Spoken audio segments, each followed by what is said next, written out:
రోహిణి మనోజ్ కుట్ర చాటుగా విని బాలు మీనాతో ఇంటి నుండి వెళ్ళిపోతున్న ప్రభావతి. ఇంతకు ఏం జరిగింది? అసలు రోహిణి మనోజ్ కుట్ర చాటుగా విని బాలు మీనాతో ఇంట్లోంచి ప్రభావతి వెళ్ళిపోవడం ఏంటి? ఇదంతా కూడా వీడియోలో చూసి తెలుసుకునేద్దాం. గుండె నిండా గుడిగంటలు అప్కమింగ్ ఎపిసోడ్స్లో ఏం జరగబోతుందో ముందుగా తెలుసుకోవాలి అనుకుంటే వీడియోని లైక్ చేసి ఛానల్ని సబ్స్క్రైబ్ చేసుకోండి. మొత్తం మీరు చూసుకున్నట్లయితే ఇంకా ప్రభావతి డ్యాన్స్ స్కూల్ పెట్టాలని నిర్ణయం తీసుకోవడం, అలాగే డ్యాన్స్ గురించి తనకున్న ప్రతిమ గురించి అందరి ముందు చెప్పడం.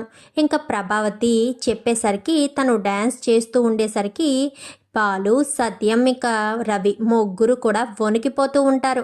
ఎక్కడికక్కడ టెన్షన్ పడుతూనే ఉంటారు. ఇంకా బాలు అయితే పట్టపగలే చుక్కలు చూసినట్టుగా కళ్ళు తెరిచే షాక్ అయిపోతాడు. ఇంకా అలా ఉండేసరికి మొత్తానికైతే ప్రభావతి డ్యాన్స్ స్కూల్ పెట్టాలన్న తన నిర్ణయాన్ని కామాక్షి ఇంటితో మొదలు పెడుతుంది. కామాక్షి ఇంట్లో ఎవరూ ఉండరు. హాల్ అంతా ఖాళీ ఉండడంతో అక్కడంతా కూడా డెకరేట్ చేసి, అలాగే తన కొన్ని భంగిమలు కూడా ఫోటోలు తీయించుకుని అవి ఫ్లెక్సీలుగా కట్టి మొత్తానికైతే మొత్తం రెడీ చేసేసి డ్యాన్స్ స్కూల్ స్టార్ట్ చేస్తుంది. ఇంకా శృతితోటి రోహిణితో మాత్రమే దీపపు కుందులు వెలిగిస్తుంది. మిగిలిన మీనాతో అస్సలు వెలిగించదు. అదేంటి మీనా, నువ్వు 3 ఒత్తులు కదా వేశావు అనగానే, ఒక ఒత్తు నేనే మింగేశాను కామాక్షి అనగానే, మింగేస్తా వదినా, మీనా లాంటి మంచి మనసున్న మనిషి చేత నువ్వు దీపం వెలిగించుంటే నీ స్కూలు చాలా దేదీవ్యమానంగా వెలిగిపోయి ఉండేది. నీకు అదృష్టం లేదులే. సర్లే, ఏం చేద్దాం, ఎంతవరకు అయితే అంతవరకే ఉంటుంది నా ఇంట్లో అని చెప్పనేసరికి, సరే కానీ ఇప్పుడు జనాలు ఇక్కడికి వస్తూ ఉంటారు, నువ్వేమి ఇబ్బంది పడకు, వాళ్ళకేమీ ఇవ్వక్కర్లేదు, వస్తే పేరెంట్స్కి మాత్రం టీ పెట్టి ఇవ్వు అనగానే, అది కూడానా అని చెప్పనేసరికి, అదేంటి కామాక్షి అలా అంటావు, నేను డ్యాన్స్ స్కూల్ పెట్టి డ్యాన్స్ నేర్పిస్తూ ఉంటే నీకు ఆ మాత్రం సంతోషంగా ఉండదా అని చెప్పనేసరికి, కానీ ఖాళీగా కూర్చుని ఉండడం కన్నా ఈ డ్యాన్స్ స్కూల్ పెట్టడం మంచిదే కదా, కానీ అని చెప్పనేసరికి, నీ శ్రమ ఊరికే పోదులే, ఎంతో కొంత ఇస్తాను అనగానే, సర్లే ఎంతో కొంత కదా, సరే చూద్దాంలే వచ్చిన తర్వాత అని చెప్పి కామాక్షి కాస్త అంటుంది. ఇంకా ప్రభావతి మరుసటి రోజు కూర్చుంటుంది. ఎవరైనా వస్తారేమో బయట ఫ్లెక్సీలు అవి ఇవి అన్నీ వేసి, ఎవ్వరూ రారు. ఈగలు కొట్టుకుంటూ ఉంటుంది, దోమల్ని అలా తోలుతూ ఉంటుంది. ఏంటి వదినా, ఈవేళ బోని కాలేదా ఏంటి అనగానే, అదేంటి వదిన అలా అంటావు అని చెప్పాను కానీ, మరి నువ్వు నిన్న డ్యాన్స్ స్కూల్ పెట్టావు, ఎవ్వరూ జాయిన్ అవ్వలేదా ఇప్పటికొచ్చి అని చెప్పాను కానీ, ఏమో వదిన ఎవ్వరూ రాలేదు, పాంప్లెట్స్ కూడా పంచిపెట్టించాను, ఏమో ఎవ్వరూ రాలేదు, ఎప్పుడొస్తారో ఏంటో అని చెప్పనేసరికి, వస్తారులే వదిన, టైం పడుతుంది, దేనికైనా ఓపిక ఉండాలి, ఎలా వచ్చేస్తే అలా అయిపోతుందా అని చెప్పనేసరికి, లక్షలు సంపాదించేస్తానని ఓ తెగ ఆరాట పడిపోకు వదిన, ఎంత వస్తే అంతలోనే తృప్తి పడడం నేర్చుకో. బాలు మీనాలాగా అనగానే, నేను అలా ఉండే మనిషిని కాదు, మనోజ్ రోహిణిలాగా తొందరగా గొప్పదాన్ని అయిపోవాలి అనుకుంటాను అనగానే, అలా అయిపోతే అలానే ఉంటావు, సర్లే చూద్దాం, ఎప్పుడు ఎంత గొప్పదానివి అయిపోతావో అది చూద్దామని చెప్పి అనుకుంటూ ఉంటారు. అనుకుంటూ ఉండేసరికి ఎవరో ఒక పెద్దతను కాస్త వస్తాడు. వచ్చేసరికి, ఎవరు బాబు, నీ మనవన్నో మనవరాలనో జాయిన్ చేయడానికి వచ్చావా అని చెప్పనేసరికి, నోనో నేనే జాయిన్ అవుతాను, నా ఆఫీస్ అయిపోయిన తర్వాత భరతనాట్యం నేర్చుకోవాలని ఎప్పటి నుంచో అనుకుంటున్నాను, ఈ ఏరియాలో ఎవరు ఎక్కడా పెట్టలేదని అడిగితే మీరు పెట్టారు అని చెప్పారు అని చెప్పనేసరికి, ఇప్పుడేంటి నేను నీకు భరతనాట్యం నేర్పించాలా అని చెప్పనేసరికి, అవును అని చెప్పాను కానీ ఈలోపు బాలు మీనా వస్తారు. బాలు మీనా వచ్చేసరికి అతను మాట్లాడుతుండగానే, ఇదిగో ఫస్ట్ బోని మీనా వచ్చింది అనగానే, మీనా ఎందుకు వచ్చింది, వెటకారించడానికి వచ్చింది అని చెప్పనేసరికి, వెటకారించడానికి ఏం కాదు, నా భార్యకు భరతనాట్యం నేర్పించమని నేనే కానుక తీసుకొచ్చాను, ఇదిగోండి చీర సారీ తీసుకొచ్చాము అని చెప్పి బాలు అంటాడు. నేర్పించు, మీనాకు నేర్పించవా ఏంటి, నీకు కావాల్సింది ఫీజు, స్టూడెంటు, ఎవరైతే ఏముంది ప్రభావతి అని చెప్పి సత్యం అంటాడు. అనేసరికి సరే అని తీసుకుని, మరి నేను చెప్పినట్టే చేస్తావా అనగానే, మీరు చెప్పి చూడండి అత్తయ్య, చెయ్యకపోతే అప్పుడు అడగండి అనగానే, మీనా ప్రభావతి చెప్పిన దానికంటే మీనా 4 స్టెప్పులు ఎక్కువే వేస్తుంది. ఎక్కువే వేసేసరికి ఆ పక్కనున్న ముసలతను కూడా నాకు చెప్పండి, ఇదిగో నా ఫీజు అని చెప్పి ఫీజు కూడా ఇచ్చేసేసరికి ఇప్పుడు ఇతనికి నేను చెప్పాలనగానే, చూడు ప్రభా, స్టూడెంట్ ఎలాంటి వారైనా సరే నువ్వు డ్యాన్స్ చెప్పాల్సిందే అని చెప్పనగానే ఇంకా డ్యాన్స్ చెప్పడం సరిపోతుంది. అతనికి అలా తిప్పితే ఇలా రాదు, ఇలా తిప్పితే అలా రాదు. ఎవరికైనా స్టార్టింగ్లో అలానే ఉంటుంది కదా. సో ప్రభావతి అలసిపోయి ఇంటికి వస్తుంది. ఇంటికి వచ్చేసరికి మీనా కాఫీ అని చెప్పాను కానీ, ఇదిగోండి అత్తయ్య అని చెప్పాను కానీ, ఏంటి ప్రభా నీ పెద్ద కొడుకులా ఒక్కరోజుకే అలసిపోవడంతో ఇలా నీరసించి పడిపోయావు. అయినా నీకు నీ పెద్ద కొడుక్కి పని చేయడం చేత కాదు కదా, కూర్చుని తినడమే చేతనవును. మీకెందుకు ఇవన్నీను? వదిలేకుండా ఏదో కూర్చుని తింటున్నావు, అలాగే తినేసి ఊరుకోవడం మానేసి డ్యాన్స్ స్కూళ్ళు అంటూ నీకెందుకంట? ఈ వయసులో నీకు అవసరమా? నువ్వేదో 16 ఏళ్ల బాలాకుమారి అన్నట్టు ఓ తెగ ఎగురుతున్నావు. ఆవేశం చూసావా ఎంత ఎలాగొస్తుందో? ఏ గుండె పట్టేసిందనుకో తర్వాత నీ ఇష్టం అని చెప్పనేసరికి, అదేంటి అలా అంటారు అంటే నాలో ఉన్న టాలెంట్ని తొక్కేద్దాం అనుకుంటున్నారా అని చెప్పనగానే, అమ్మా ప్రభావతి, నీలో ఉన్న టాలెంట్ని నేను ఎందుకు తొక్కేస్తాను, కానీ ఎంతవరకు చేస్తావో అది చూస్తాను. తెగ బాధపడిపోతున్నావు, నాలో టాలెంట్ ఉందని. సర్లే, ఎంతవరకు నీలో టాలెంట్ ఉందో ఎంతవరకు నిరూపించుకుంటావో నువ్వు నిరూపించుకో, నేను చూస్తాను అని చెప్పి సత్యం అంటాడు. అన్న తర్వాత ఇంకా నేను పనుంది బయట అని చెప్పి బయటికి వెళ్ళిపోతాడు. ఇంకా వెళ్ళిపోయిన తర్వాత ఏంటంటే ఈలోపు రోహిణి మనోజ్ వచ్చి, ఏంటంటే ఎంతమంది వచ్చారు ఏంటి అనగానే, ఎవ్వరు రాలేదు, మీనా బాలు వచ్చారు, ఒక ముసలతను వచ్చాడు అని చెప్పనేసరికి, ముసలతను ఎందుకు వచ్చాడు? ఎవరైనా మనవన్నో మనవరాలనో జాయిన్ చేయడానికి అనగానే, కాదు తనే జాయిన్ అవ్వడానికి అంటూ కామాక్షి చెప్తుంది. ఏంటి పిన్ని గారు, ఏంటి మీరనేది? ముసలతను జాయిన్ అవ్వడం ఏంటి అనగానే, అతనికి ఆఫీస్ అయిపోయిన తర్వాత ఖాళీ అనంట. ఎప్పటి నుంచో డ్యాన్స్ నేర్చుకోవాలనుకున్నాడంట, కుదరలేదంట, పిల్లల పెళ్ళిళ్ళు అవి ఇవి అన్నీ అని చెప్పి ఇప్పటికి తీరుబడి దొరికిందని ఇప్పుడు నేర్చుకుందామని వచ్చాడు మీ అమ్మ దగ్గరికి అనగానే, అవునా ఏమంటే ఏమన్నారు, నేర్పిస్తానన్నారా అని చెప్పనేసరికి అంటుంది, ఎందుకందు అనకుండా ఉంటే కుదురుతుందా, ఖచ్చితంగా అని తీరాల్సిందే అని చెప్పనగానే, సరే అని, నాకు చాలా నీరసంగా ఉందమ్మా, ఇంకా నేను వెళ్ళి పడుకుంటాను అని చెప్పనగానే, ఈ తల్లి కొడుకులు ఇద్దరికి ఒక్కరోజు కష్టపడేసరికి నీరసాలు వచ్చేస్తున్నాయా అని చెప్పి రోహిణి అనుకుంటుంది. ఇంకా అలాగే కొద్ది రోజులు గడుస్తుంది. ప్రభావతి రోజు రోజుకి పెట్టుబడి పెట్టడమే తప్ప ఏమీ ఉండదు. ఇటు ఈ ఆఫీస్ ఇది చూస్తుంటే కొంచెం ఇంకా రోహిణి మనోజ్ షాప్ పెట్టారు కదా, షాప్లో లాభాలు కొద్దిగా తగ్గుతూ ఉంటాయి. అంటే సేల్స్ అమ్ముడవ్వవు. వచ్చిన కస్టమర్లకి వీళ్ళు చెప్పడం చేత కాదు, వాళ్ళకు వీళ్ళు చెప్పే విధానం నచ్చక జనాలు వచ్చిన వాళ్ళు వచ్చినట్టే వెళ్ళిపోతూ ఉంటారు. వెళ్ళిపోతూ ఉండేసరికి చూసావా మనోజ్, వీళ్ళకి కస్టమర్లతో ఎలా డీల్ చేయాలో వీళ్ళకి తెలీదు. పాత వాళ్ళు ఉంటే వాళ్ళే కస్టమర్లను తీసుకొచ్చి వాళ్ళే కొనుగోలు చేయించేవారు. నువ్వు ఎవరి మాట వినిపించుకోకుండా మూర్ఖుల్లా చేస్తావు ఏదైనా సరే. వీళ్ళకు వచ్చిన కస్టమర్లతో ఎలా మాట్లాడాలో, ఏం మాట్లాడాలో, ఎలా ఎక్స్ప్లెయిన్ చేయాలో కూడా తెలియడం లేదు. వీళ్ళని తీసుకొచ్చి మన ఆఫీసులో పెట్టావు. వీళ్ళు చూస్తే ఇలా ఉన్నారు.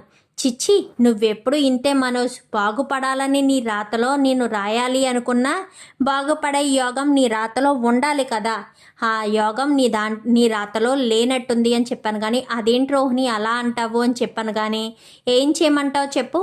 నేను అప్పటికీ ఎంప్లాయీస్ గురించి నువ్వు నిర్ణయం తీసుకునే ముందు నాకు మాట చెప్పాలి కదా, లేదంటే డబ్బులు మొత్తం తీసుకెళ్ళి మీ ఇంట్లో ఇచ్చేసి ఉంటే నువ్వేం చేసేవాడివి?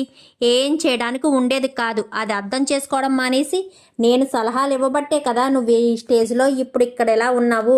లేదంటే డబ్బులు మొత్తం ఇంట్లో ఇచ్చేస్తే ఏమిస్తారు నీకు?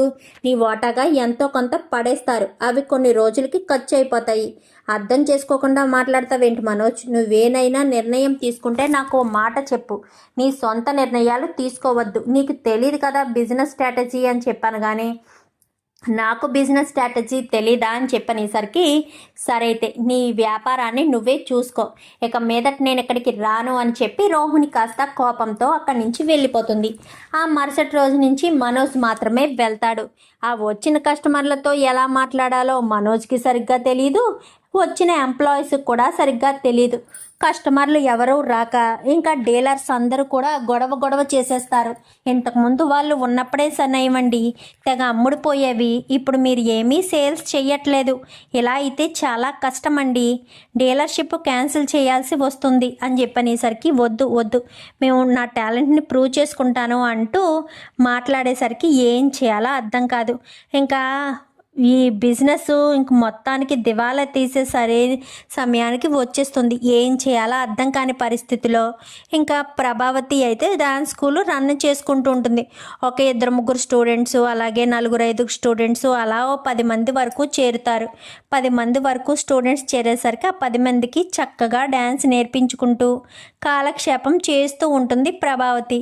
ఇంకొక రోజు రాత్రి బాగా విసిగిపోతాడు మనోజ్. ఇంకా డీలరు గట్టిగా తిట్టి ఇంటికి పంపించిన తర్వాత ఇంటికి విసిగిపోయి ఇంటికి వస్తాడు. ఇంటికి వచ్చేసరికి రోహిణి బెడ్రూమ్లో కూర్చుని కాఫీ తాగుతూ ఉంటుంది. మనోజ్ వచ్చినా కానీ రోహిణి ఏం మాట్లాడదు. ఏంటి రోహిణి, నాతో మాట్లాడవేంటి, నాతో అస్సలు సరిగ్గా మాట్లాడడం లేదు అని చెప్పాను. కానీ ఏం మాట్లాడమంటావు మనోజ్ అని చెప్పనేసరికి, అదేంటి రోహిణి, నువ్వు కూడా నాతో మాట్లాడకపోతే ఇంకా నా బాధను నేను ఎవరికి చెప్పుకోవాలి అంటూ రోహిణిని పట్టుకుని ఏడుస్తూ ఉంటాడు మనోజ్. మనోజ్ అలా ఏడ్చేసేసరికి రోహిణి ఏం జరిగింది అని చెప్పాను. కానీ ఇలాంటి సంగతి అని చెప్పనేసరికి, అవునా ఇప్పుడు ఏం చేయాలి అని చెప్పాను. కానీ ఏం చేయాలో అర్థం కావట్లేదు, అర్జెంటుగా డబ్బు కట్టాలి అని చెప్పాను. కానీ అయితే ఏదో ఒకటి ఆలోచించాలి మనోజ్ అని చెప్పనేసరికి, నాకు ఒక ఆలోచన వచ్చింది అని చెప్పి మనోజ్ అంటాడు. అప్పుడే ప్రభావతి వాళ్ళ స్కూల్లో ఇంకొక 4 స్టూడెంట్స్ జాయిన్ అయ్యారని ఇంట్లో ఎవరికి చెప్పకపోయినా వాళ్ళతో చెప్పి మురిసిపోవడం బాగా అలవాటు కదా.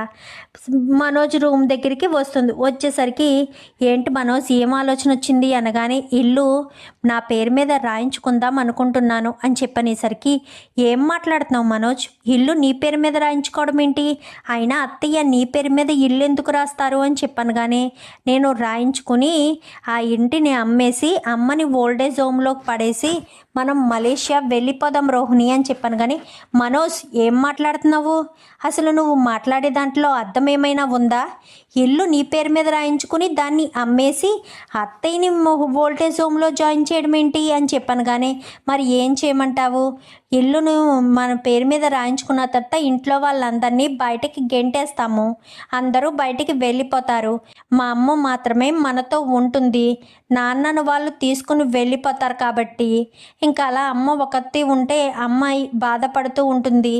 ఇంకా ఆ సమయంలో అమ్మని కాస్త తీసుకెళ్ళి ఓల్డేజ్ హోమ్లో పడేసి ఆ ఇంటిని అమ్మేసుకుంటే వచ్చిన డబ్బు తీసుకుని మనం మలేషియా చక్కగా వెళ్ళిపోవచ్చు అని చెప్పనేసరికి ఒక్కసారిగా ప్రభావతికి చాలా కోపం వస్తుంది. అప్పటి వరకు చాలా సైలెంట్గా ఉన్న ప్రభావతి ఒక్కసారిగా విరుచుకు పడిపోతుంది. ఆవేశంతోటే లోపలికి వెళ్ళాలనుకుంటుంది, కానీ వెళ్ళకుండానే గుమ్మం దాకా అడుగుపెట్టిన ప్రభావతి కాస్త వచ్చేసి తన గదిలో కూర్చుని బాధపడుతూ ఉంటుంది. ప్రభావతి అలా బాధపడుతూ ఉండడం చూసిన సత్యం, ఏమైంది ప్రభా, ఏం జరిగింది అని చెప్పాను. కానీ ఏమీ లేదండి అని చెప్పనేసరికి, చెప్పు ప్రభా ఏం జరిగింది, ఎప్పుడు నీ కళ్ళల్లో నేను ఎప్పుడూ కన్నీళ్లు చూడలేదు అని చెప్పాను. కానీ మనం బాలు మీనా వాళ్ళతో ఇంట్లోంచి వెళ్ళిపోదామండి అని చెప్పనేసరికి, ఏం మాట్లాడుతున్నావు ప్రభా, బాలు మీనా వాళ్ళతో నువ్వు ఇంట్లోంచి వెళ్ళిపోవడం ఏంటి, వాళ్ళు మనతోనే ఉన్నారు కదా అని చెప్పాను. కానీ ఇంకా మనం ఇంట్లో ఉండొద్దండి, మనం ఇంట్లోంచి వెళ్ళిపోదాము, బాలు మీనాల దగ్గరే మనం ఉందాము అని చెప్పనేసరికి, నువ్వు మాట్లాడేదేమీ నాకు అర్థం కావట్లేదు అని చెప్పాను. కానీ చెప్తానండి, జరిగింది చెప్తాను అని చెప్పి మొత్తం జరిగిన విషయం చెప్పుకొస్తుంది. ఏంటి, బాలుకి ఆ రోజు అలా జరగడానికి కారణం వీడా, మనమెందుకు ఇక్కడి నుంచి వెళ్ళాలి ప్రభా, నువ్వేం మాట్లాడుతున్నావు, మనం ఇక్కడ అంతా బాగానే ఉన్నాం కదా అని చెప్పాను. కానీ వద్దండి, స్వార్థంతో నిండిపోయారు, మనోజు నా చేత ఇల్లు రాయించేసుకుని ఇక్కడి నుంచి నన్ను ఓల్డేజ్ హోమ్లో జాయిన్ చేసేసి మలేషియా వెళ్ళిపోవడానికి ప్లాన్ చేసుకున్నారు. నేను అలా ఉండలేనండి. అయినా వాడికి ఇల్లు రాయను అని నేను చెప్పలేను. అందుకే ముందుగానే మీనా వాళ్ళతో పాటు మనం నలుగురం వెళ్ళిపోదాము అని చెప్పాను. కానీ అందరూ కలిసి ఉండాలని కదా నేను అనుకునేది అని చెప్పనేసరికి ఎక్కడైనా ఉందామండి, మనోజ్ వాళ్ళ దగ్గర మాత్రం వద్దు. రవి శృతి అయినా పర్వాలేదు కానీ మనోజ్ రోహిణిలో ఎంత స్వార్థం, నిలువెత్తలా స్వార్థం ఉందని అనుకోలేదు. వాడిని ఎంతలా ప్రేమించానండి, వాడిని ఎంతలా చూసుకున్నాను. ఏ కొడుక్కి కూడా నేనంత ప్రేమను పంచలేదు. ఏ కొడుకు విషయంలో కూడా నేనంత జాగ్రత్త తీసుకోలేదు. కానీ మనోజ్ రోహిణి మాత్రం నన్ను ఎంత దారుణంగా ఈ రకంగా ఇలా చేస్తారని కలలో కూడా అనుకోలేదు అని చెప్పాను. కానీ ఏమనుకున్నావు మరి వాళ్ళంటేను? నువ్వేమో ఎవరిని అంత గుడ్డిగా నమ్ముతూ ఉంటావు. వాళ్ళు చూసారా నీ విషయంలో ఎలాంటి కుట్ర చేస్తున్నారో? అది నువ్వు అర్థం చేసుకోకుండా ఎప్పుడూ మీనా బాలుల్నే తప్పు పడుతూ ఉండేదానివి. మీనా బాలులు ఎప్పటికైనా మంచివాళ్ళేనే. నీకు వాళ్ళ పద్ధతి నచ్చదు కాబట్టి నువ్వు అలా మాట్లాడుతున్నావు. కానీ మీనా ఎంతో ప్రేమగా చూసుకుంటుంది. నువ్వు ఎన్ని మాటలన్నా, ఎన్ని మాటలు అంటున్నా కానీ మీనా ఎంతో గొప్పగా చూస్తుంది. తన తల్లిని ఏ రకంగా చూస్తుందో నిన్ను అదే రకంగా చూసింది మీనా. అది నువ్వు ఎప్పటికీ అర్థం చేసుకోలేకపోయావు.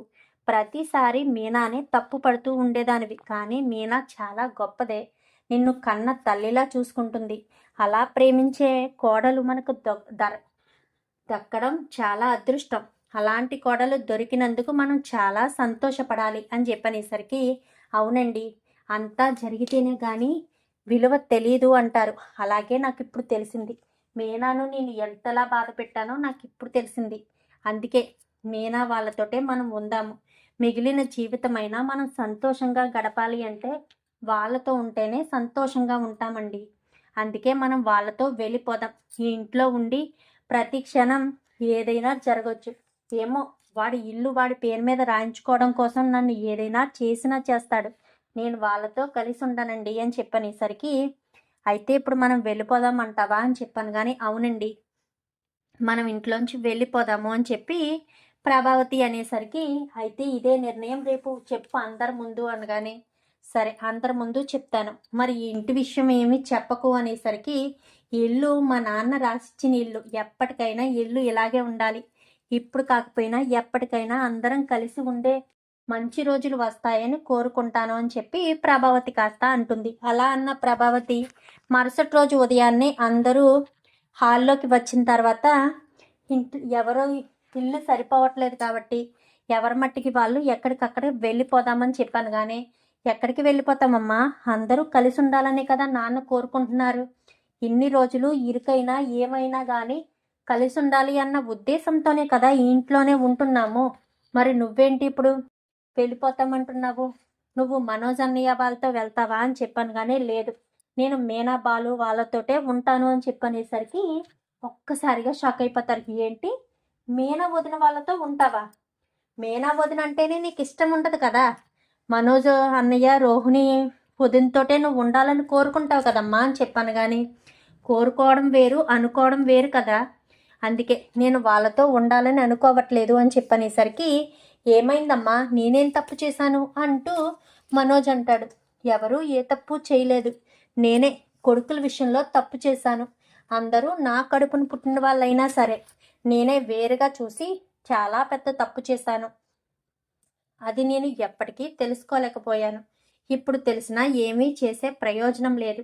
అందుకోసమనే ఈ ఇంట్లో అందరూ కలిసి ఉండడం కంటే దూరం దూరంగా ఉండడమే మంచిదని అనిపిస్తుంది అని చెప్పి ప్రభావతి అనగానే నువ్వేమంటావు నాన్న అని చెప్పాను. కానీ మీ అమ్మ ఇష్టమే నా ఇష్టం రా. మీ అమ్మ ఎక్కడ ఉంటానంటే నేను అక్కడే ఉంటాను. మీ అమ్మ మీ ఇంటి దగ్గర ఉంటానని చెప్తుంది, నేను అక్కడే ఉంటాను. అయినా నాకు మీ దగ్గర ఉండడమే ఇష్టం అని చెప్పి సత్యం అంటాడు. అనేసరికి ఏంటి మా అమ్మలో ఎంత మార్పు వచ్చింది, మరి ఇల్లు అని మనోజ్ అంటాడు. అనేసరికి ఇల్లు ఎక్కడికి పోతుంది, ఇల్లు ఇలానే ఉంటుంది అని చెప్పాను. కానీ ఇల్లు నా పేరు మీద రాసిచ్చు కదమ్మా అని చెప్పనేసరికి ఇల్లు నీ పేరు మీద ఎందుకు రాయాలరా? నీ పేరు మీద ఎందుకు రాయాలి? ఎవరు ఈ ఇంటికి ముగ్గురు పిల్లలు, నలుగురు కూడా ఇంటికి వారసులే. ఈ ఇల్లు ఎవరి పేరు మీద రాసేది లేదు. ఈ ఇల్లు నాకే, నా పేరు మీదే ఉంటుంది. మేము బ్రతుకున్నంత కాలం ఇల్లు మా పేరు మీదే ఉంటుంది. ఎవరికి రాయమని చెప్పాను. కానీ ఇల్లు ఎందుకన్నయ్యా నీకు? అమ్మ వాళ్ళు కలిసి ఉండరు, అందరూ ఇదే ఇంట్లో కలిసి ఉంటాము అని చెప్పడం మానేసి ఇల్లు నా నా పేరు మీద రాసి అని అంటావేంటన్నయ్య అని చెప్పి రవి అనేసరికి, ఎవరు ఎక్కడ ఉండాలనేది వాళ్ళ ఇష్టం రవి, అందులో మనం ఎందుకు బలవంతం చేస్తాం? ఇన్ని రోజులు అందరూ కలిసి ఉండాలని అనుకున్నారు, ఇప్పుడు వద్దు వెళ్ళిపోదాము విడిపోదాము ఎవరి మట్టికి వాళ్ళే ఉందాము అని అమ్మే చెప్తుంటే ఇంకా నేనెందుకు ఆపాలి, నేనెందుకు ఆగు అని చెప్పాలి అని చెప్పాను. కానీ అదేంటని అలా మాట్లాడతావు? ఇంటి పెద్ద కొడుగ్గా అందరూ కలిసి ఉండాలన్న బాధ్యత నీకు లేదా అని చెప్పాను. కానీ బాధ్యత నాకు లేదు, అందరం కలిసి ఉండడం ఎలాగా నాకు ఇష్టం లేదు, ఇల్లు కూడా సరిపోవడం లేదు, మాకు ప్రైవసీ ఉండట్లేదు, వారానికి ఒకసారి బయట పడుకోవాలి, వారం రోజులు నేల మీద పడుకోవాలి అంటే నా వల్ల కావడం లేదు అంటూ మనోజ్ చెప్పేసరికి, ఎవరి మనసుల్లో ఏముందో ఇప్పుడు బాగా అర్థమైందనుకుంటా అని చెప్పాను. కానీ అవునన్నయ్య, ఇప్పుడు అంతా కూడా అర్థమవుతుంది, పైకి కనిపించే వాళ్ళంతా మంచి వాళ్ళైతే ఎవరూ లేరు, అందరూ స్వార్థపరలే అని చెప్పాను. కానీ సర్లే, ఎవరి మట్టికి వాళ్ళు ఉంటే మంచిది అన్నయ్య, నేను మాత్రం మీతోనే కలిసి ఉంటాము, ఏమంటావు శృతి అనగానే, అవును రవి, మేము మీనా వాళ్ళతోటే కలిసి ఉంటాం, మీనా బాలు ఆంటీ అంకుల్ ఎక్కడుంటే మేము వాళ్ళ దగ్గరే ఉంటాము అని చెప్పి శృతి అంటుంది. మీ ఇష్టం, మీరు ఎక్కడైనా ఉండండి, నేను మనోజ్ మాత్రం షాప్ దగ్గరలో ఇల్లు తీసుకుని అక్కడే ఉంటాము అని చెప్పి, రోహిణి అనేసరికి సరే అని రేపే ప్రయాణం అని చెప్పి అందరూ కూడా ఎవరి మట్టుకు వాళ్ళు వెళ్ళిపోతారు.